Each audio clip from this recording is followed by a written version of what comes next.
Bug types. You know, the weakest typing in all of Pokemon. A lot of bug types are just, well, not very good, but there's also a handful that are really good. Now, you've all heard it before, they have the lowest average base stat totals of all the typings, yada yada yada yada. I wanted to do a challenge that involved bug types because these little guys are just too darn cute, man. I haven't seen anybody do a bug hardcore Nuzlocke in Gen 3, so I wanted to hop on as soon as possible. Now, I'm not gonna lie to you guys, I did try this in Pokemon Ruby, and I think I tried it in Sapphire, honestly, but I failed miserably. In fact, I don't even know if it's possible to beat the Gen 3 games. Actually, it is. It's just very annoying. You'd think the problem would be Winona, you'd think the problem would be Flannery. No, the problem is Watson. Watson has a Magnemite and a Magneton. Both resisted to bug type moves, and at that point of the game, you can't really get anything to deal with them. There is one strategy that I figured out might work, and it involves Shedinja, but at that point, I was just so frustrated that I rage quit, okay? I rage quit. Leave me alone. It sucks because I even managed to get Pokerus while EV training, which is just insane. But anyways, I decided to do this bug hardcore Nuzlocke in Pokemon Omega Ruby and Alpha Sapphire. Now in Pokemon Omega Ruby and Alpha Sapphire, there are about 10 possible team members, but there's a few butts that get in the way. Heracross and Pinsir are in the same location, accounting for one encounter. Dustox and Beautiful are the same species, so I'll just reset the game until I get Cascoon for Dustox. I would say Shedinja and Ninjask are also part of Species Clause, but that's up to your interpretation. I'll be using Ninjask. I honestly don't feel like Volbeat and Illumise are Species Clause, even though they're like brother and sister, but that's just my opinion. Unfortunately though, they are in the same location, so bummer. So that leaves us with these 6. Hey, at least we have a full team unlike my other runs. So the rules are quite simple. Catch the first bug Pokemon on each route if they have them. If a Pokemon dies, we have to release them into the wild. Can't level my Pokemon past the next gym leader's ace. We have to play on set battle style. No items can be used in battle. Held items are okay. And of course, we must nickname every Pokemon I catch. If you do enjoy the video, oh, who am I kidding? You're gonna love it. Give it a thumbs up, and you don't have to subscribe. Just kidding, that's reverse psychology. Subscribe if you want to see more of these videos, and please leave any feedback down below. Thank you for all the support on the first 2 videos, and without further ado, let's do this, shall we? Can someone tell me why my mom just stuffed us in the back of a moving truck? I know there was space in the front because Dad is at the gym right now. He's on the news. She's more afraid of getting pulled over than about her own son's life. What the hell, Mom? Anyways, Professor Birch is running from a little tiny wolf, and we have to save him with our Trico. I picked Trico so that May would have a Blaziken as her starter, which should be more of a challenge for our little critters. Comment Critter Gang if your favorite typing are bug types. After beating May and getting Pokeballs, I head back to Route 101 to catch ourselves a Wurmple. I name him Wormy after the worm in SpongeBob. After Wurmple, we head to Route 102 to catch ourselves a 4% Surskit. After about 5 minutes of searching, I finally found her and named her Strider because if you didn't know, Surskit is based on a pond skater, also known as a water strider. Over on Route 116, Wormy evolves into the beast he is, and we also catch an Encata on this route, which we named Nyla. 3 bug types off the rip. How wonderful. Our first level cap is 15, so I go to Rust Turf Tunnel to level up against the Whimsir. Once ready, I go head first into Roxanne. So I do have a strategy for her. Strider's bubble should be just enough to KO the Geodude and get that out of the way, and that's exactly what happens. Her nose pass knows Rock Tomb, which is dangerous to say the least. Nyla does happen to know Sand Attack, so I switch into her to get her nose pass to -6 accuracy. This way Dustox can come in to use Confusion until it's dead. I do set up 2 Hardens just in case she ends up hitting Rock Tomb, and well, she does. 3 times in a row. What? Anyways, we confuse until she's dead. First badge down. After we save Mr. Brownie's Wingull, Pico, he decides to give us a lift to do for it on his boat. Guys, look at this scene. I love these remakes. I also just realized that this is his Pico flying in the air, I'm pretty sure. I thought it was a random Wingull the whole time. Alright, time to fight Brawly. Oh my, did I interrupt something? I'll just come back later. I'll save you guys some time. We have Dustox, so this gym is a breeze. All we do is press Confusion and his 2 Pokemon are dead. If I had a Beautifly, using Gust would lead to the same outcome, I'm pretty sure. But I just love Wormy. Why does this lighthouse look so darn tiny? We stop in Slateport to fight Team Magma, and this Zubat actually scares us getting Strider really low. Luckily, Wormy confuses and kills it, and on top of that, he learns Moonlight, which is a healing move, so that's useful. Our second rival fight is actually kind of a difficult one. Whelmer is annoying with Whirlpool and Rollout, but there's not much we can do about that. I poison it and start confusing. I end up getting it to the yellow, but she starts using Rollout. There's not much I can do. A Rollout kills from where I'm at here. Luckily, I have Moonlight, but she could just kill here. Fortunately, she leaves us at red and we kill the Whalmer. Her Torchic is a Combustion now with Flame Charge. This is no bueno. I have to switch into Nyla to start Sand Attacking. I'm only able to get 1 Sand Attack off until he Flame Charges. No crit, and we switch into Strider. I think because I use Sand Attack, the AI decides to use it as well here. So that's good. And we end up getting a Water Sport off to weaken her Flame Charge. 2 Bubble Beams and a Quick Attack later, and KFC is dead. Now for Shroomish, I know she can't do anything to Wormy, so even though we're really weak, we switch in Moonlight. During this battle, we learned Venoshock and we used that to finish the Shroomish. Wow, this could have been bad. On Route 117, we encounter our 4th critter. It actually happens to be a Volbeat, which in Omega Ruby has a 4% chance of encountering, whereas Illumise has a 20% chance to encounter. That's crazy, and it's even more crazy for what's going to happen later, but I won't spoil it. Now, I didn't realize how useful Volbeat was in this run, so you could Repel Trick here to get him on your team. So we catch and name him Hurry because he's a beetle, and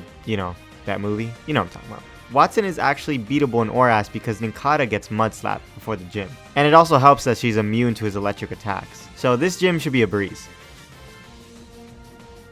Nyla actually ends up evolving after this, so that's good. Shedinja does appear in the party, but of course we release her, so sorry. So guys, while EV training, I found a shiny Illumise, and this is why I was saying that catching Volbeat was crazy, because if I had caught Illumise, I probably wouldn't have 2 Illumises on my team. But I don't know about you guys, but when I find a shiny in a Nuzlocke, I use it. So Eos, welcome to the team. Even though you were caught in the same location as Volbeat, welcome to the team. And if anyone doesn't like it, the door is that way. Now, just for the record, if it was any other shiny that wasn't a bug type, it wouldn't have been on the team. And if it was another Volbeat, I probably just would have replaced Herbie just to use a shiny. Now, on top of all of this luck, Eos happens to have the ability Tinted Lens and is a modest nature, which ups special attack and lowers attack. What the hell are the odds right now? This is the run, guys. This is the run. This video is meant to be. Alright, fast forward to just before Flannery, I start doing some EV training on a couple of our Pokemon. We got the Macho Brace and we get Nyla to max attack. We go ahead to Mount Chimney and fight Maxie. So this fight could be very difficult because Mariana is annoying with Swagger and Roar, but I think I have a good strategy. I bought the Thunder Wave and Homeclaws TMs in the Slateport Market and led Eos to Thunder Wave. Then Herbie confuses the Mariana. After that, we go into Nyla to start setting up. With a little luck, this should work. We Homeclaws 3 times and he swaggers us, but with a Prism Berry, we heal that. Now we're set up to kill everything in sight. Just watch.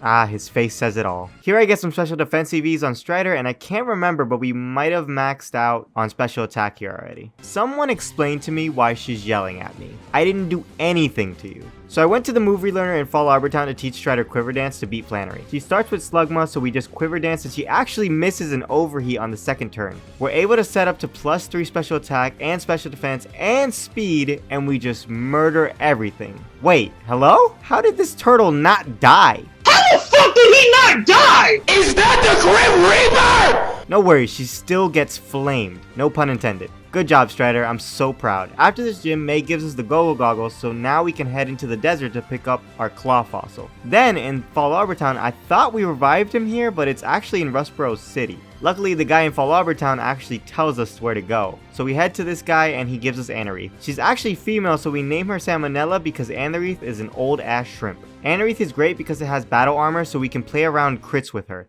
I start EV training her right away with max attack EVs and some special defense EVs. Guys, we found a shiny Swablu while EV training. I mean, the luck is with us right now. Speaking of luck, if you do want to support the channel, please share. Please share this video right now or I will come to your house at night. I'm not going to say what I'm going to do, but I will. Unfortunately, I do have to murder the Swablu because it's not a bug type, but it's okay, little one. Fly. Our next gym fight is our dad, and he has 2 slackings. I didn't know what I was going to do, but I knew I had to play around the truant to win. Volbeat actually learned Protect a level before the cap, so I thought why not pull off a Herbie sweep. Our dad is about to get his butt whooped. All those beatings led up to this moment. I Protect on the first turn and Tail Glow on his Truant turn. I do this one more time and a third Protect just to be safe and knock him out on his Truant turn. And ladies and gentlemen, a Volbeat sweep at its finest. How does it feel, Dad? Getting whooped by not only your son, but a bug. A bug killed your gorillas.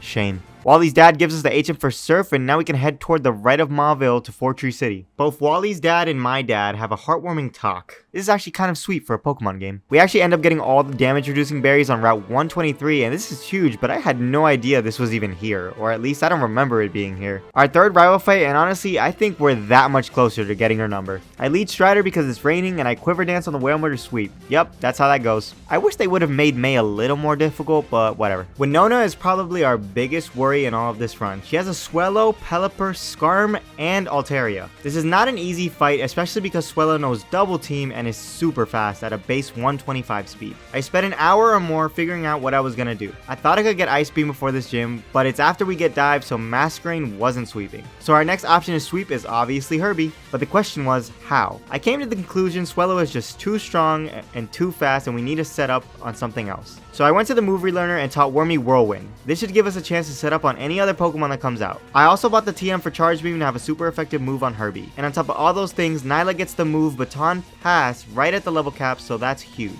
We can Baton Pass the speed boost to outspeed the Swellow later. So let's see how the sweep turns out. Swellow leads and goes for that annoying double team. Luckily we do end up whirlwinding her out into Skarmory. I actually stay in to do some damage to break her sturdy. Then we switch out to Nyla to get some Hardens off. She does have a Copa Berry to take an Aerial Ace, so with 2 Hardens and 2 speed boosts, we Baton Pass into Herbie. I also gave Herbie a Copa Berry and start setting up Tail Glows. We Moonlight just in case, and eventually the sweep happens. Skarmory dies, Pelipper dies, we outspeed Swellow, and she dies as well. And finally, Altaria does have good special defense and lives at half, and on top of that paralyzes us, so I know she's gonna roost here, so I just use Charge Beam, and unfortunately we miss because of the sand attack from Skarmory earlier. I think it's a damage roll whether or not Dragon Breath kills us, and she doesn't have a flying type move, so I say F it and go for the Moonlight, to see if we can heal. We break through Paralysis and Moonlight twice while she goes for Cotton Guard. I get a Charge Beam off and she roots, but eventually we end up taking her out. Wow, that could have ended real sour. After Winona, we can head over to the Safari Zone to catch either Pinsir or Heracross, and I think Heracross is more useful, so we find our Heracross, catch it, and name it Mayweather. Luckily enough, Mayweather has guts, so that's amazing. I EV train this thing right away with max attack and max speed EVs to be a powerhouse in battle. Remember when I said May wasn't hard? Well, this fight is. It's Swellow again. Well, time to put that strategy up to the test again. This time I actually lead Eos to Thunder Wave, so no double team shenanigans. We whirlwind her out with Wormy into Wailord. This is kind of scary because of Water Spout, but she goes for Amnesia. I Tail Glow 2 times and then Charge Beam. Luckily I can Moonlight to avoid dying, and eventually she goes for Rest. And all we do from there is Charge Beam this whale back to the sea. Blaziken comes out and we actually have HP water, so that's amazing here. With the Swellow paralyzed, we outspeed and down goes her Swellow. Once Breloom comes out, 2 Charge Beams takes care of her too. I didn't do the Baton Pass part with Nyla because Water Spout is scary and so is Blaziken, so that's why I paralyzed Swellow instead. I'm starting to really love bug types. They're actually really fun to use. These Magma Grunts could have really screwed me over with this Golbat. Luckily he uses Mean Look and 2 Charge Beams just murder this bat. Man, Volbeat, you're really showing up. At level 40, Sam here evolves into Armaldo. Look at her, she's so big now. I adore her. With our new and improved Salmonella, we take this Team Magma's camera out with 1 dig. Holy crap, Sam. For Tate and Liza, I didn't think too much about it because I have a Heracross. So risky, but simple. I send in Mayweather and Wormy. Wormy protects while Mayweather Mega Horns the Soul Rock. 1 more Mega Horn to Lunatone, and that's the fastest gym fight in history. This could have gone really sour by missing Mega Horn, but I did put Wide Lens on him to boost accuracy, so it wasn't too much of a worry. Did these guys just blow up some shit? Great, now we have to go fix their mess. Now that Steven gave us dive, we can go to the abandoned ship to get Ice Beam, and now we're rich with all this treasure. Our final maxi fight of the run. Look at this battlefield full of magma, bro. That Mariana is literally standing on magma. How is he not dead? I paralyze with Eos and switch in and out to intimidate. Finally, we can set up Quiver Dance and kill it. Weezing comes out and oh my god, it just straight up doesn't want to live. What the hell, Weezing? Alright, Weezing out of the way. Strider is so weak, we go into Salmonella. And just before dying, we use Smackdown to take out the Crobat. Wow, this battle is so unlucky, but lucky at the same time. At this point, I didn't know what to do, and I just end up going into Strider to see what happens, but this was an oopsies, because we probably should have sacked Dustox and then gone into Strider. Well, goodbye, Strider. Oh my god, he missed! He missed his Rock Slide! Jeez! Good stuff, Strider. Bubble Beam kills this Mega Camera just like that. I can't believe Strider made it out of there unscathed. I told you guys this run was the run. Well, he awoke Groudon. Please tell me how none of us are burned right now when he went up to the surface. I mean, Molten Rock should have bursted onto our bodies. He's literally massive. Guys, I can't see a freaking thing. I'm actually going to try and beat Groudon for a challenge since we've gotten too lucky in this run. I lead Nyla to set up Swords Dance. I do have an Aqua Berry in case. Once we're set up, we Baton Pass into Salmonella and absolutely destroy Primal Groudon with an Earthquake. Geez, Salmonella, you didn't even have to do him like that. But I guess anything for peace in this world. We're literally the last airbender. By the way, I think in this moment with May, we got her number We finally did it, boys. The final gym fight of this run is Wallace at level 46 for our cap. Now, Love Disc is very annoying with attack, so a good whirlwind with Wormy should do the trick. We whirlwind him into Wish Cache, which should allow us to set up. Before we U-turn out, we get a light screen up, just in case. When we're into Herbie, we get 2 tail glows and HP water to obliterate the cache. I actually got the TM for Thunderbolt from doing the new Mava mission, so everything else on his team is swept. That's 3 gym leaders where Herbie just went on a complete rampage. Man, I love Volbeat. In Victory Road, I try to avoid as many trainers as possible to not fight because the trainers here should be pretty strong. Luckily, getting through here isn't too difficult and we get out of here unscathed. At the end of Victory Road, Wally decides he wants to prove himself once again, and this fight is no joke. We need to try to sweep once again. Eos Thunderwaves to Altaria, then we go into Nyla to the Baton Pass and Swords Dance. You guys already know how this goes. We Baton Pass into Salmonella so Nyla doesn't die, and we finish Swords Dancing on Sam to sweep at +1 speed. Everything on Wally's team just doesn't stand a chance, and yes, even Mega Gallade doesn't stand a chance. Sorry, Wally, I'm sure your dad is going to yell at you now. I'm so sorry. Alrighty, so this Elite 4 didn't take a lot of planning because Heracross absolutely demolishes the first 3 members. I only took a little bit of time to think about Steven and what the plan was going to be for him, and I think we got this in the bag. Here's the team before the Elite 4. I decided to get rid of Wormy because we don't really need him, and Strider can learn Whirlwind if need be. The level cap is Drake's highest Pokemon, which is at level 55, so I think that's fair. I also burned Heracross before starting as well because we have Guts, and I did it by battling a Duskull and Mount Power that knows Will-O-Wisp. Sydney is a Dark type trainer, and honestly, this is just a no-brainer. Even with Mighty Anna's Intimidate, we absolutely destroy that wolf. Absol stands no chance, but unfortunately, he fakes out with Shift Free. And on top of that, we miss a Mega Horn the following turn.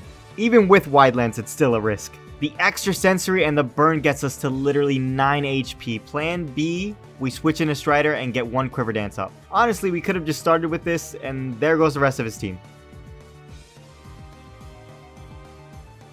So in order to sweep Phoebe's team, we need to Whirlwind Dustclops out because she's annoying with Confuse Ray and Curse. I also don't want to set up on Dusknoir, so we'll Whirlwind there too. Once one of the other 3 comes out, we can sweep on any of them because I taught Shadow Claw to Heracross. So she leads Dustclops, and I did put a Berry to heal Confusion because Whirlwind has negative priority here, so she is going to go first. That way, we can safely Whirlwind with Strider. We pop her into Dusknoir, unfortunately, but we just Whirlwind her out, and Banette comes out. I switch into Nyla to start Swords Dancing. She does Toxic us, so I Baton Pass immediately. 1 Shadow Claw takes out her Banette, and we're in trouble. We're out of Shadow Claws because of the move Grudge she used. I actually didn't even know this, so this took me completely by surprise. Grudge is a move that after I kill her, she takes all of the PP of the move I just used. Luckily, I do have Earthquake. I was so confused in the moment. Anyways, Dustclops dies, Dusknoir dies, her other Banette dies, and lastly, Sableye does die. Well, that was easy enough. Now, just like everybody else, Glacia's Glalie is pretty annoying just because of the hail, and that could make our moves possibly miss. I lead Nyla to do the same strat we've always done. I gave her a Yachi Berry for the Ice Shard, and after 1 Swords Dance, we Baton Pass into Mayweather. Brick Break knocks out the Glalie, Shadow Claw kills her Ice Ghost, second one down as well, and we close combat her Fat Walrus. At the final Glalie, I actually almost effed up here because I was gonna stay in and remember she had priority Ice Shard. So I switch into Sam just to destroy her, and that's it. Glacia is down. Mayweather is a beast. So for Drake, we have a different strategy. We're not going to use Heracross. I taught Strider Roost because we have no need for Whirlwind anymore. And so I lead Strider and he leads Altaria. My plan is to lower his attack with Intimidate so I can set up. While Eos is out, I Thunderwave, and I do Wish just in case Strider needs it, but he ends up getting paralyzed. 1 Quiver Dance, 2 Quiver Dance, and an Ice Beam, and Altaria is down. Oh, poor Flygon. Quad effective Ice Beam takes him out. Bug Buzz takes Kindra out, which I did need to be +4 to kill. Another Flygon dead. His Mence absolutely hits the ground with that Ice Beam. I mean, I just love the Strider sweep. Alrighty, the fight we've all been waiting for. If you didn't guess by now, we have to set up to beat him. But luckily, his Skarmory is pretty easy to set up on. I was gonna sweep with Heracross, but sweeping with Salmonella is just safer. This could go wrong because his Aggron actually has Sturdy as an ability, and if he doesn't miss and goes for Iron Tail, we're dead. To somewhat avoid this, I put Bright Powder on Salmonella just so he has more of a chance to miss. His moves are already inaccurate. Let's see how this goes. I lead Strider to Intimidate, then go into Eos to Thunderwave to be annoying. Cobo Berry pops on the Aerial Ace, then we switch back into Strider to Intimidate for a second time. After that's done, Nyla comes into Swords Dance, and we get a speed boost off. Cobbleberry pops as well, and we actually go for a Harden to be even more safe. Toxic is whittling us down, so we have to switch into Sam. Now, if he does Toxic here, we're in trouble because we might not sweep everything. But he actually misses thanks to Bright Powder, and we get a Hoenn's Claw off so that Stone Edge doesn't miss, and we're +3. So we end up killing Skarm, and Aggron actually comes out early, and we get him down to his Sturdy. Guys, his Iron Tail actually misses thanks to the Bright Powder. Holy shit. Aggron down. Cradily down. Our own brother is down. Claydol is down. He mega evolves, but it's just not enough to stop Sam's bloodthirsty hunger, and an Earthquake absolutely destroys him. And there you have it. We win our Omega Ruby Hardcore Nuzlocke with bug types only. Wow, this was the best one yet. I love using the baton pass into Sam there. I have a newfound love for Volbeat as well. Strider was great, Dust, everybody was great. Who am I kidding? Everybody was great. Here we are in the Hall of Fame, and I think it's well deserved. We didn't even lose a single Pokemon. Everyone on the team participated in some way for this win, and honestly I doubted bug types a lot, but to be fair, Gen 5 and onward made them a whole lot better. Oh look, it shows some memories. Our Dustox killing Nosepass, Nyla taking names against Watson, and just for fun there's actually another May fight, and she's a little difficult this time to beat. Let's do this, critters. Luckily we do start off with Strider because we didn't lose her in the fight against Steven, and she was our lead. Same strat, baby. Intimidate, Thunderwave, and Intimidate again. 2 Quiver Dance, a Roost, and 1 Ice Beam kills Swalo. Down goes Breloom. Her new addition Raichu is dead. Whaler doesn't stand a chance, and her Mega Blaziken— No! Strider! Oh, you're gonna pay for that. But how? I think we lose now. No. Mayweather, give it all you got. Oh, okay. Okay, you're just dead. Salmonella, go! And oh my god, he misses because of the Bright Powder, and boom! EQ to the face. I cannot believe Bright Powder is that useful. If you did enjoy the video and made it this far, please give it a like and please subscribe if you want to see more. Thanks for all the support lately. You guys are killing it. I love each and every one of you. I will see you guys in the next one. Bye!